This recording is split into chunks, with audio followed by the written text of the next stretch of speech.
უკრაინასთან დაკავშირებით იქნება თუ შეიძლება რომ შეაფასოთ იქ განვითარებული მოვლენები და საინტერესოა იქაური პროცესები პარალელს ავლებენ საქართველოსთან მიმართებაში, აი რამდენად იმოქმედებს ჩვენზე და გუშინ პრეზიდენტმა ინტერვიუში განაცხადა, რომ რუსეთს აღარ აქვს რესურსი უარყოფითი ქცევი საქართველოსთან მიმართებაში და არ მოიქცევა ისე როგორც უკრაინის შემთხვევაში მოიქცა. თვლით თუ არა რომ რუსეთმა ამოწურა ჩვენთან ცუდი მოქცევის რესურსი მართლა? მოგესალმებით. პირველ რიგში უნდა ითქვას, რომ ის რაც ხდება უკრაინაში, ეს არის ხალხის ნება, ეს არის უკრაინული სახელმწიფოს გადაწყვეტილება. დარწმუნებული ვარ, რომ ეს გადაწყდება ევროპისკენ მოტრიალებით, იმიტომ რომ უკრაინა არის ევროპულიერი და უფრო მეტიც მან ყველაზე კარგად იცის პოსტსაბჭოთა სივრცეში, მათ შორის ჩვენთან შედარებითაც, რას ნიშნავს საბჭოთა კავშირის აღდგენა, იმიტომ რომ ყველაზე დიდი მსხვერპლი საბჭოთა კავშირის აღდგენის წინააღმდეგ გაიყო სწორედ უკრაინამ და უკრაინაში მოხდა გალადამორი, რომლის დროსაც 6 მილიონზე მეტი ადამიანი შიმშილით იქნა ამოწყვეტილი. ეს ადამიანები მიიყვანეს იმ მდგომარეობამდე, რომ საკუთარ შვილებს, საკუთარ ოჯახის წევრებს ცოცხლად კლავდნენ და ჭამდნენ, ანუ კანიბალიზმის ფაქტებს ჰქონდა ადგილი. ამდაგვარი სისასტიკე საბჭოთა კავშირის აღდგენის თვალსაზრისით არსად არ ყოფილა და უფრო მეტიც ჰოლოკოსტის დროს, რომელიც არის გასამართლებული, ამდაგვარი რამ, რომ ადამიანების ხორცი ეჭამათ და შემდეგ ეს ბაზარში ყველაზე იაფი ყოფილიყო, ესეთი რამ არ ყოფილა, მხოლოდ მოხდა უკრაინის გალადამორის შემთხვევაში. ამიტომ იციან უკრაინელებმა რისთვის იბრძვიან და ეს ყოველთვის ასეთი ბრძოლა შედეგიანად დასრულდება, მე დარწმუნებული ვარ.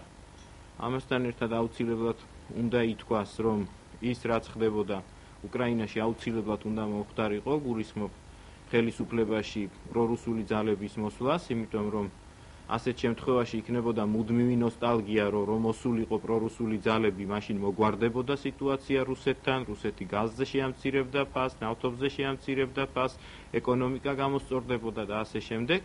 რეალურად ხედავთ, რომ არაფერ დათმობას რუსეთი ამ თვალსაზრისით უკრაინასთან მიმართებაში და საერთოდ არავისთან მიმართებაში არ აპირებს და პირიქით ის თავის აგრესიულ პოლიტიკას ყველა მეზობელ სახელმწიფოსთან აძლიერებს. ამის დასტური იყო თვითონ მაგალითად პუტინის ყოფნა ერევანში, მან თქვა, რომ მას კავკასიური პოლიტიკაში პირიქით დარჩენა უნდა და გაძლიერება უნდა ამ კომპონენტის და გამოჩნდა რეალურად, რომ მართვა არადემოკრატიული კომუნისტური და კრიმინალური ცნობიერებით პრაქტიკულად გამორიცხულია. ეს რომ ნამდვილად ესეა, ამას აჩვენებს თვითონ რუსეთის მაგალითი.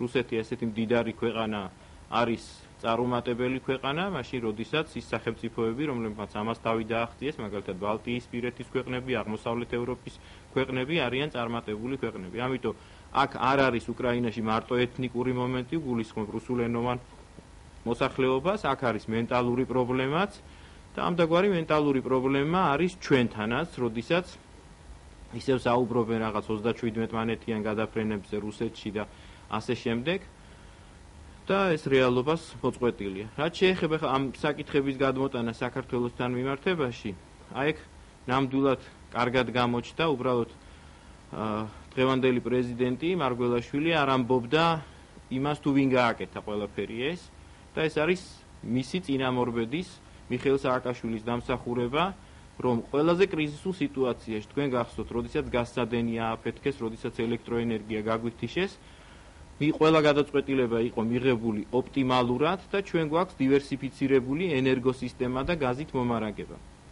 აქედან გამომდინარე, უკვე ენერგორესურსების თვალსაზრისით ჩვენ არა ვართ დამოკიდებული რუსეთზე.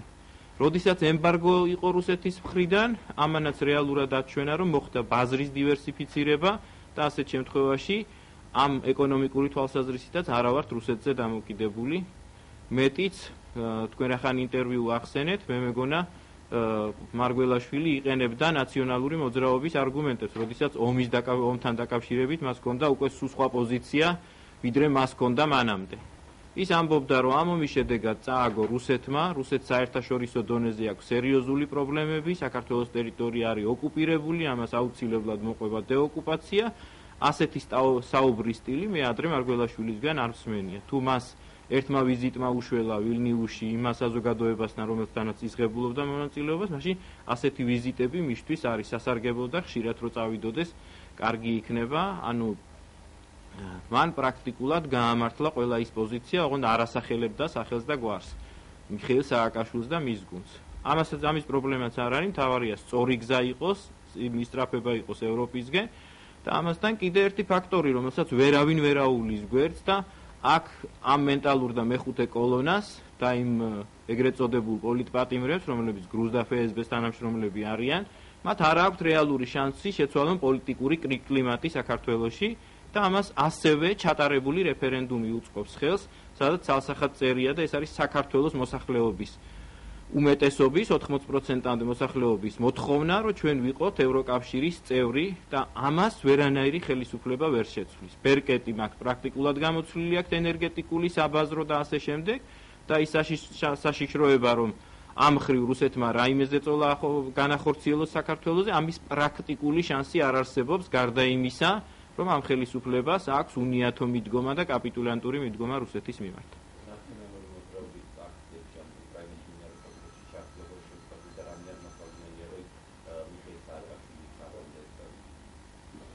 ეს მისი გადაწყვეტილებაა, ვერ გეტყვით, მაგრამ ის რომ მე ვთქვი თავიდან რომ ყველაზე დიდი მსხვერპლი იმის საწინააღმდეგოდ, რაც დღევანდელ დღეს ხდება, როდესაც რუსეთის პრეზიდენტი ამბობს, რომ საბჭოთა კავშირის დაშლა ეს იყო გეოპოლიტიკური კატასტროფა, ასეთ დროს ყველაზე მძაფრი რეაქცია ამაზე აქვს უკრაინას და ეს ასეც უნდა იყოს, იმიტომ რომ უკრაინელების რეაქცია ადეკვატურია და ასეც იქნება. ამიტომ უკრაინაში დღევანდელ დღეს არ წყდება მარტო უკრაინის ბედი, აქ წყდება პოსტსაბჭოთა სივრცეში ყოფი სახელმწიფოების ბედი, მათ შორის საქართველოსი, მათ შორის მოლდოვის, მათ შორის აზერბაიჯანის, სომხეთის და ასე შემდეგ. ამიტომ ვფიქრობ, რომ ამდაგვარი ქმედებები და ამასთან ერთად თქვენ ნახეთ ნაციონალური მოძრაობის წევრების განცხადება, ჩვენი არ ვერევით უკრაინის საქმეებში, ჯერითი არც სურვილი გვაქვს და არც შესაძლებლობა, მაგრამ ჩვენ ვამბობთ, რომ ეს არის უკრაინელი ხალხის გადაწყვეტილება და ეს გადაწყვეტილება ჩვენთვისაც ისეთივე მისაღებია, როგორც უკრაინელი ხალხისთვის.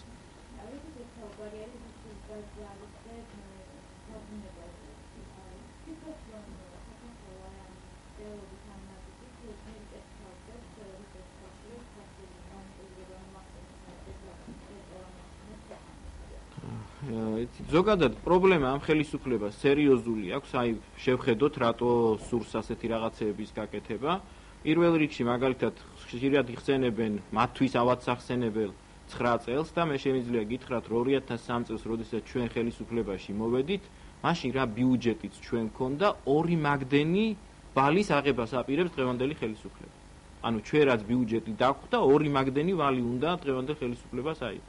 თქვენ ხედავთ ბიუჯეტში არ არის არც პენსიების ზრდა, არც ხელფასების ზრდა, სოციალურად ეს ბიუჯეტი სერიოზულად დაიტვირთა, არის ბიუჯეტში სეკვესტრის მცდელობა და ვალის თუნდაც ამის გადაფარვა, ანუ პერსპექტივაში კრიზისი რეალურად სახეზეა და ეს ასე განვითარდება, იმიტომ რომ მათ არ შეუძლიათ ეს ქვეყანა მართონ, რეალური პრობლემა ეს არის.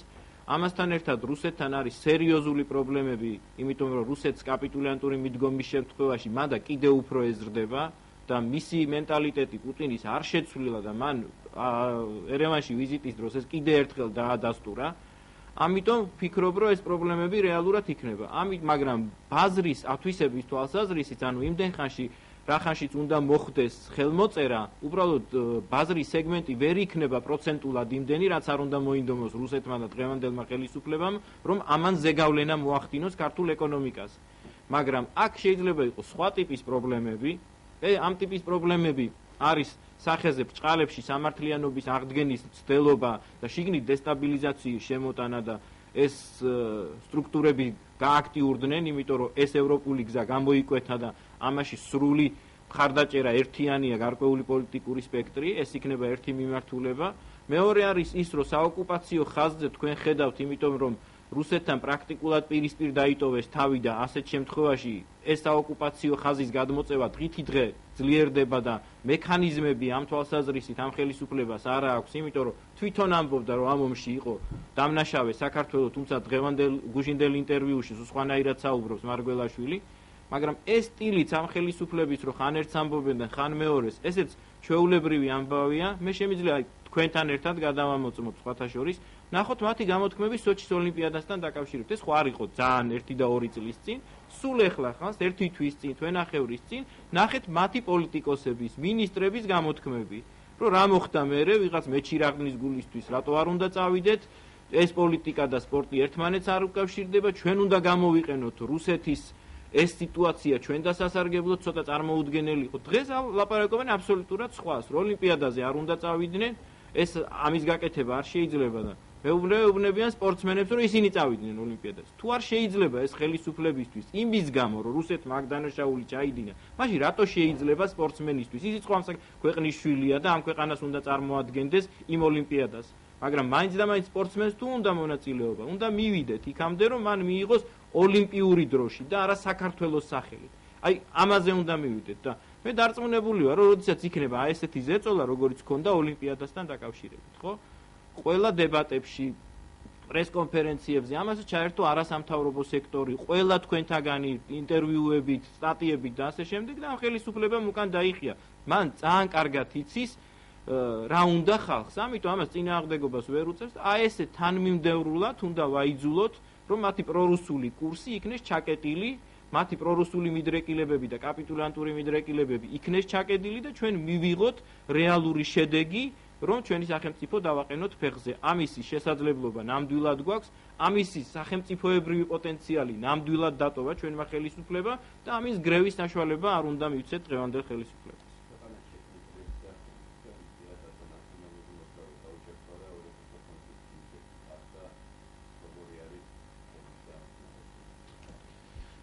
რა თქმა უნდა, თქვენ შეგიძლიათ ნახოთ და ეს ნამდვილად ესე იყო, გითხარით 2003 წელს რა ბიუჯეტი ჰქონდა, ეს ბიუჯეტი გაიზარდა ჩვენს ხელში 14 ჯერ მაინც და დღევანდელ დღეს ამ 9 წლის განმავლობაში ვერ ნახავთ შემთხვევას, როდესაც ჩვენ შემოტანილ ბიუჯეტს წლის განმავლობაში ავზრდიდით. ანუ როდესაც შემოვიტანდით ბიუჯეტს, ამ ბიუჯეტს ვზრდიდით წლის განმავლობაში. თან ეს თანხა იყო დაახლოებით იმდენი, რამდენსაც ესენი ამბობენ, რომ ვალის აღება უნდათ 300 მილიონით, 400 მილიონით. დღევანდელ დღეს სეკვესტრის სპეციალისტები გამოჩნდნენ, აკრეფვა საგადასახადოთი არ ხდება, ინვესტიციები შემცირებულია. მეცაც გეტყვით, რომ ყოფილიყო ის ენერგეტიკული, ის ეკონომიკური ზრდა, რასაც ისინი გეგმავდნენ, ჩვენ დღევანდელ დღეს გვექნებოდა ენერგეტიკული პრობლემებიც, გვექნებოდა გაზის მომარაგების პრობლემაც და აქ არის რეალურად არაკომპეტენტურობასთანაც საქმე, როდესაც ეს ხელისუფლება გეგმავს ასეთ ბიუჯეტს და შემდეგ ვერ ასრულებს. ამიტომ ცხადია, ამ ბიუჯეტის ხარდაჭერა არ იქნება, სადაც პრაქტიკულად არაფერი არ იზრდება და არის ვალების ხარჯზე შევსება, თუმცა მაინც ამბობენ, რომ მათ დეფიციტი ექნება 4%-ზე მეტი, ეს იმას ნიშნავს, რომ რეალურად ინვესტიციები კიდევ უფრო შემცირდება და თქვენ ხედავთ, გაქრა ყველანაირი ის მილიარდიანი ფონდები, რომელსაც უნდა აეღორძინებინა ეს საქართველო და ცხადია პირიქით მოხდა, რომ როდესაც საქართველოს ბიუჯეტი გაირღვა 1 მილიარდით, ბიძინას ბიუჯეტი გაიზარდა 1 მილიარდით.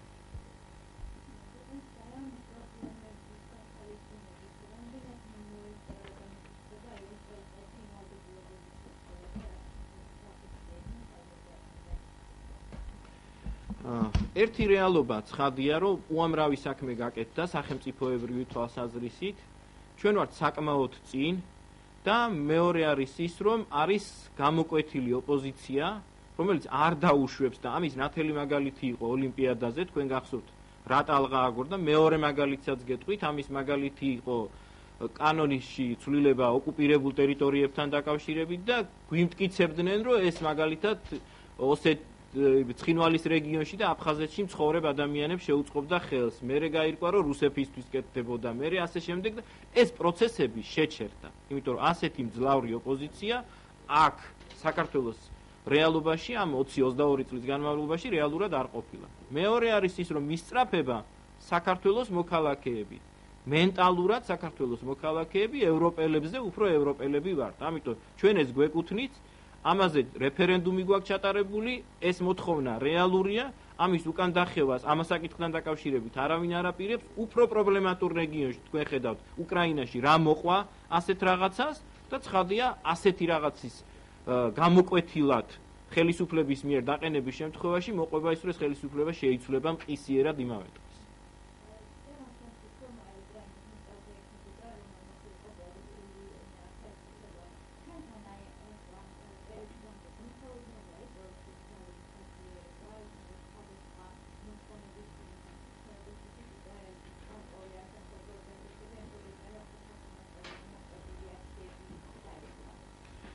ეს პრორუსული ხელისუფლება რეალურად ყავს უკვე, ამიტომ არ ჭირდება გარედან მათ მხარდაჭერა და შეგიძლიათ მათი განცხადებები ნახოთ, იგივე ივანიშვილის განცხადება, რომ რუსეთი უფრო დემოკრატიულია ვიდრე საქართველო, ის რომ საქართველოს მიღწევები საერთაშორისო დონეზე ეს იყო ეკონომიკის თვალსაზრისით და პოლიტიკის თვალსაზრისით, ეს არის გაყალბებული, ის რომ საქართველომ დაიწყო ომი და კოსოვოსთან შედარება და ასე შემდეგ, აი ეს არის სწორედ ის რუსული პოლიტიკა რეალურად, მაგრამ მიხვდნენ რომ ამას სერიოზული წინააღმდეგობა მოყვებოდა და ყველაზე პირველი ამას მიხვდა ივანიშვილი თვითონ და ის გაიქცა უბრალოდ სიტუაციიდან. მას უნდა რომ გარედან კონდეს კონტროლი რეალურად ხელისუფლებაზე, მაგრამ არ იყოს პასუხისმგებელი, იმიტომ რომ მას უნდა თავისი ოჯახის და თავის გადარჩენა. ეს რომ ნამდვილად ესე ამაზე უკვე ეჭვი თავის ჯგუფის გუნდის წევრებსაც არ ეპარება და ამასთან შეგიძლიათ ნახოთ ჩემი ინტერვიუები მისი ხელისუფლების მოსვლის დროს, მე ზუსტად ამას ვამბობდი, რომ ის გაიქცეოდა და მოიქცეოდა როგორც მაოხრებელი გზირი საქართველოსთან მიმართებაში და ეს რეალურად მოხდა, ამიტომ ფიქრობ, რომ აქ ამაზე მეტი რეალურად არ მოხდება. ამასთან ერთად მე კიდე ერთხელ გავიმეორებ, რომ თუ ამდაგვარი მცდელობა უკვე გამოკვეთილი იქნება და მარტო რიტორიკა დარჩებათ მათ, რომ ჩვენ გვინდა ევროპისკენ, მაგრამ შიგნით არეულობას გამოიწვევენ, ჩვენ გვინდა ევროპისკენ, მაგრამ ეკონომიკურად მიბმას დაიწყებენ რუსეთზე, ჩვენ გვინდა ევროპისკენ, მაგრამ რუსეთთან საოკუპაციო ხაზთან დარჩებიან პირისპირ, ამას მოყვება ისეთი მძლავრი ტალღა საქართველოში, რომ გარანტიას გაძლევთ, რამდენიც გაუძლო მაგალითად იანუკოვიჩის ხელისუფლება, ამდენს ეს ხელისუფლება უბრალოდ ვერ გაუძლებს. ამიტომ გუშინდელი ინტერვიუც მოწმობს, რომ ამ სიტუაციიდან გამოძრომას აპირებს დღევანდელი ხელისუფლება და ერთადერთი რაც შეიძლება ნამდვილად დავეთანხმო მარგველაშვილს, ამას ნამდვილად ჭირდებოდა სააკაშვილის სიმაღლე, რომელსაც ის ნატრობდა, რომ მას უნდა ქონოდა სააკაშვილის სიმაღლე, რომელიც არ ქონოდა, არ აქვს. ნამდვილად მას რო ქონდეს სააკაშვილის სიმაღლე, ჩვენი დონე საერთაშორისო კომპონენტში უფრო გაცილებით მეტი იქნებოდა.